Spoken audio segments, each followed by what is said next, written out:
오늘은 많은 분들이 궁금해하시는 주제를 다뤄보려고 합니다. 바로 일본의 역사 교과서에는 식민지 시대가 어떻게 서술되어 있는지에 대한 이야기입니다. 과연 일본 학생들은 36년간의 조선 식민지 지배에 대해 어떻게 배우고 있을까요? 먼저 놀라운 사실 하나를 말씀드리겠습니다. 일본의 역사 교과서에서 조선 식민지 시대를 다루는 분량은 놀랍도록 짧습니다. 일본 중학교 역사 교과서를 살펴보면 36년간의 식민지 지배가 보통 2, 3페이지 정도로 압축되어 있습니다. 우리나라 교과서에서 일제강점기를 다루는 분량과 비교하면 현저히 적은 양이죠. 그렇다면 그 짧은 분량 안에 무엇이 담겨 있을까요? 일본 교과서의 서술을 크게 세 가지 특징으로 나눠볼 수 있습니다. 첫 번째, 근대화론의 관점. 많은 일본 교과서들은 식민지 지배를 근대화의 맥락에서 서술합니다. 철도 건설, 산업 발전, 교육제도 도입 등을 언급하며 조선의 근대화에 기여했다는 뉘앙스를 풍깁니다.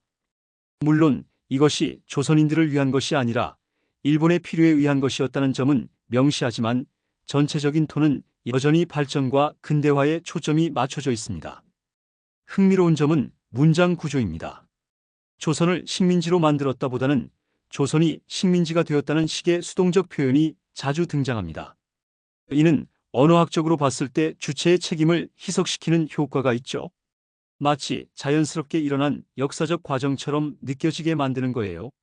3.1운동 같은 대규모 저항운동은 언급되지만 그 규모나 의미, 그리고 일본의 무력 탄압에 대한 서술은 매우 간략합니다. 독립운동이 일어났고 이를 진압했다는 정도의 서술에 그치는 경우가 많아요. 이런 서술의 배경에는 일본의 교과서 검정 시스템이 있습니다. 일본에서는 문부과학성이 교과서 내용을 심사하는데 이 과정에서 자학사관을 피하고 균형 잡힌 역사관을 추구한다고 말합니다. 하지만 이 균형이라는 것이 과연 무엇인지는 논란의 여지가 있죠. 피해자의 관점에서 본 균형과 가해자의 관점에서 본 균형이 같을 수는 없으니까요. 몇 가지 구체적인 예를 들어보겠습니다. 위안부 문제의 경우 일부 교과서에서는 아예 언급되지 않고 언급되는 경우에도 여성들이 전쟁에 동원되었다는 정도의 간접적 표현에 그칩니다. 강제징용에 대해서는 조선인들이 일본으로 와서 일했다고 서술하면서 강제성에 대한 부분은 모호하게 처리하는 경우가 많습니다. 창씨 계명은 언급되지만 조선인들에게 일본식 이름 사용을 권장했다는 식으로 강제성보다는 권장 차원으로 표현되기도 합니다. 흥미로운 점은 일본 내에서도 지역과 출판사에 따라 서술의 차이가 있다는 것입니다. 도쿄서적, 교육출판 같은 주류 출판사들은 비교적 중립적 서술을 하려고 노력하지만 일부 우익 성향의 교과서들은 더욱 미화된 서술을 하기도 합니다. 반대로 일부 진보 성향의 교사들이 많은 지역에서는 교과서 외의 자료를 통해 더 자세한 내용을 가르치기도 하죠.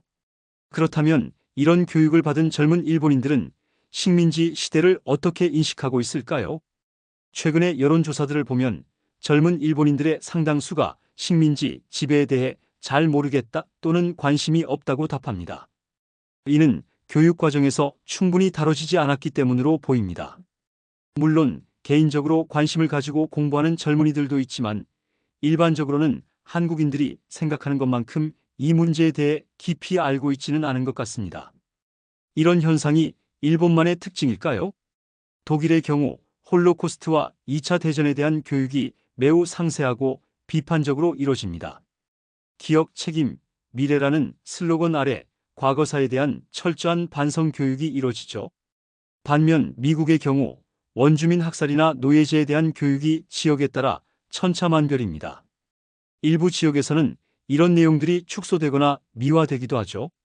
프랑스나 영국 같은 구식민지 제국들도 자국의 식민지 지배에 대해서는 상당히 조심스럽게 접근합니다. 하지만 희망적인 변화들도 있습니다. 일본 내에서도 시민사회 차원에서 올바른 역사 교육을 위한 노력들이 계속되고 있어요. 이란 민간역사연구회, 평화를 만드는 여성회 같은 단체들이 활동하고 있고 일부 교사들은 개인적으로 더 균형 잡힌 역사를 가르치려고 노력합니다. 또한 한일 교사들이 함께 만든 공동 역사 교재 같은 시도들도 있어 왔죠. 결론적으로 말씀드리면 일본의 역사 교과서에서 식민지 시대는 여전히 매우 제한적이고 조심스럽게 다뤄지고 있습니다.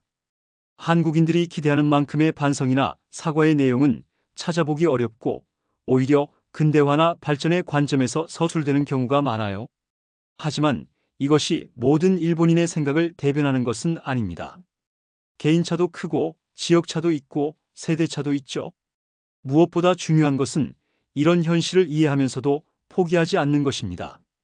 진실은 언젠가 드러나게 되어 있고 올바른 역사인식은 양국 모두의 미래를 위해 반드시 필요한 일이니까요. 오늘은 일본 교과서 속 식민지 서술에 대해 살펴봤습니다. 여러분은 어떻게 생각하시나요? 댓글로 여러분의 의견을 들려주세요. 그리고 이런 내용이 도움이 되셨다면 구독과 좋아요 부탁드립니다. 시청해주셔서 감사합니다.